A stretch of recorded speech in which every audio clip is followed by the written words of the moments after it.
Richardson. Anthony Richardson. Yeah, I like that. Number 5 to Seattle. And then for Detroit, I would have to go with corner right now. You move off Buda Baker. You sign some corners in free agency. You had to let one of your corners go because he decided he wanted to bet on some games in the facility and broke protocol. So Dan Campbell had to say sorry, but see you later. So I have Christian Gonzalez from Oregon going at number 6 to the Detroit Lions. He's your long, big physical corner. He's your guy that you're going to be matching up against, God help him, but Justin Jefferson, and then all the other receivers in your league. Christian Watson, he has to go up against, and then whoever the Bears decide to bring in to help Justin Fields, they're also going to have to cover him. So I think the Lions, one hole last year was secondary. Your defensive line started to come alive. Your linebackers started to come alive last year, but your secondary just miscommunications, guys left wide open with the leadership of CJ Gardner Johnson, who led the league in interceptions last year, and another rookie where this is a copycat league. The Lions are going to immediately go Tyreek Woolen, Sauce Gardner. Look at the impact that they had on their teams, made the Jets a contender when they had no business even being in the playoff contention. And Tyreek Woolen really helped to elevate Pete Carroll's defense last year. So I think copycat league, Lions see that. Dan Campbell's no dummy. Go ahead and get yourself a corner and solidify one of the worst units in the league last year, which was the Lions secondary. Absolutely. The Lions can go a lot of different ways in this draft. And part of me feels like there's definitely got to go defense for one thing. I don't like the commentary that they go quarterback, especially now that in my draft all the quarterbacks are gone that matter. I think for them they should either go edge rusher or corner. I like the direction you're taking with Gonzalez. I think there's 3 players that make sense for them. What you mentioned with Christian Gonzalez, I also like Devon Witherspoon. I think he's going to be a monster in this league out of Illinois. Yep. But I think in this draft they take Tyree Wilson.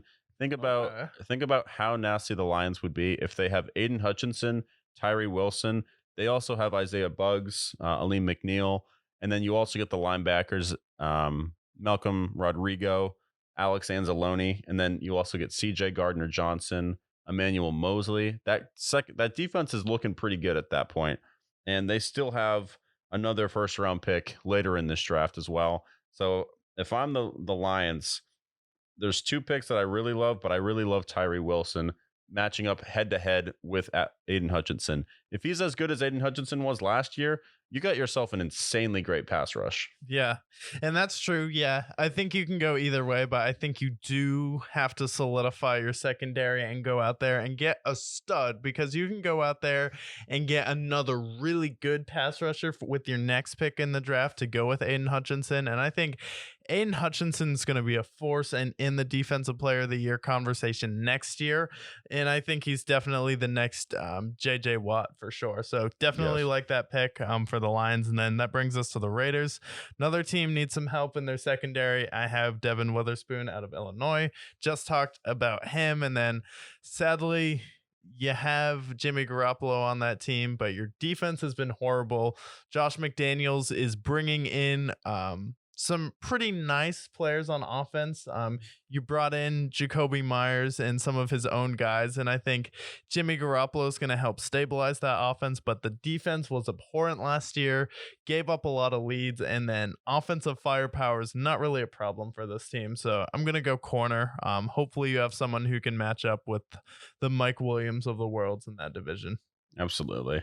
So when I went to select my Raiders pick, I went back and looked at all the Raiders' first round picks. And if you look back at the last 15 years, you got the Jamarcus Russells of the world. You got the Henry Ruggs. You got the Kellen Farrells. Really, there's only 3 players in the last 20 years or so that have panned out for them. So I have a feeling with this very next pick that they're going to take a bust, because that's what they've done. If you take out Josh Jacobs, Amari Cooper, and Khalil Mack. Amari Cooper and Khalil Mack, by the way, they took in the top 5. You have nothing but busts, and most of the players, even the player that they drafted last year, is gone. So yeah, that's funny. I think they're going to take A bust. offensive lineman out of Northwestern, Peter Skoronsky. Why? I'm doing the name test. I'm doing the name test here. That's and so disrespectful. Peter Skoronski, offensive lineman. Their offensive line could use some help. And he also, I'm sorry, this is bad logic. I understand I'm no expert here, but I think the name test never fails me. And I think Peter Skoronski here is going to be a Raider. Yeah, leave it to Josh McDaniels. Take a very experimental offensive lineman, Peter Skoronski there. Taken out of Bill Belichick's playbook. And then we have Atlanta as well. Another team. They have some firepower on offense. Their offensive line is decent, but I still think that you have so many holes on defense.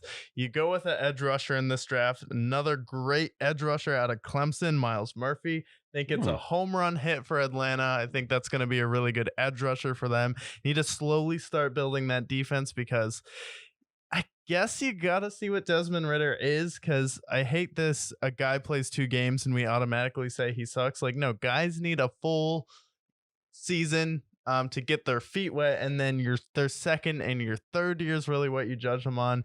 You drafted him, might as well see what he has. And then you mentioned the Texans maybe not drafting a quarterback to suck again. Well, if Atlanta drafts for the future, sucks again this year, and is able to get Caleb Williams in a Falcons jersey, good Lord. That's with that receiver core that's too. an amazing fit.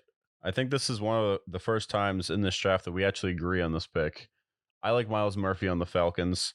They got to go defense because offensively, you have your Kyle Pitts of the world. You have your Drake Londons. I don't think your offense is necessarily the problem. Give Desmond Ridder some offensive line help later in the draft. But overall, their offensive line is pretty solid. You have maybe a running back you can draft later in the draft. But here, you get yourself a really nice edge rusher who can pair with Grady Jarrett. And you got yourself a pretty good team. AJ Terrell, really nice corner. Suddenly, the Falcons aren't so bad. So, yeah, this is the first time we agree on this draft so far. Give me Miles Murphy in Atlanta. Yeah, and then Chicago, number 9. Again, still think you have to go defense. Get some players who can get a stop for that team. Can also go offensive line here, but I still think defensive head coach, you go with Jalen Carter out of Georgia at the defensive tackle position for the Chicago Bears there. Think it's a good fit, and then you can pick up some offensive line depth throughout the rest of the draft. Yeah, I actually have the Bears taking offensive lineman. I have Paris Johnson Jr. He looks to be the most promising prospect in this draft. I think just because their offensive line was pretty awful last year. Their defense, I can see them taking someone of that nature, Jalen Carter. There's been some reports of his behavioral issues. Apparently, he was a part of a reckless driving incident that killed one of the Georgia players. So he's been falling down the draft board, but I do have a team drafted later in this draft that won't care about that. Yeah, ever since Kayvon Thibodeau, I don't give a fuck about these. Shut the fuck up. Ever since Kayvon Thibodeau, it's like, oh, he's the next Ben Simmons. He doesn't care about football. He has personality issues. And then all of a sudden he comes in and he's an absolute monster. And he's like, yeah, it's not my job to be concerned about if the quarterback's conscious or not. I'm still going to flex on him. Yeah, I'm looking at you, Nick Foles. So it's like, yeah, personality issues. I want my defensive lineman to go out there and be ferocious. So if that's the issue and he's a defensive lineman, not too worried about it. Like, as many off the field issues as this player had, not condoning anything he did, but hell of a football player. Greg Hardy's still pretty fucking good at football. That's true. You can also throw in Ray Lewis as well. You can also throw in... There's a lot of defensive players that are just nutcases, but they're pretty good at football, so we don't care. Yeah, Ray Lewis got, allegedly, some people thought that he may have been involved in a double homicide situation in Atlanta. Wasn't proven in a court of law. Ray Lewis seems like a great stand-up guy, so I'm not going to put him on that. But some people think he may have got away with something, not including me, though, because he's innocent. Okay, and then at number 10...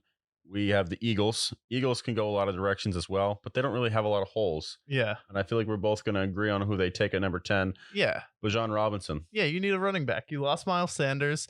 congrats, Miles Sanders. You got your bag. You're going to Carolina now, but a team that normally takes offensive line and defensive line depth, it's like, I get you lost Javon Hargrave, but you also drafted for that last year because you saw this was coming. You knew you weren't going to pay him. So you went ahead and drafted some replacements in the draft last year. Let's go ahead and shore up the running back position because you have an elite offensive line. You have an elite running quarterback. You need that dual threat running back and quarterback, especially Miles Sanders. Some people said he was a top 5 running back. Was never that high on him, but definitely think he was one of the 15 best running backs in the league, which is still a big hole to replace on your team. So you go out there, get him cheap on his rookie deal, and let's run it back. Yeah, and the fantasy gurus that are saying that Rashard Penny is going to be the bell cow. Come on now, we don't believe that, do we? They're going to go out. They have the 10th overall pick. Why wouldn't they take Bijan Robinson? Their offensive line, fantastic. Their weapons, fantastic. Their tight end, fantastic. Their defense, fantastic. Quarterback, fantastic. Go out and get your running back. That's your biggest hole right now. Go out and get Bijan Robinson, who could go down to be one of the best running backs in this draft. Go out and do it. Yeah.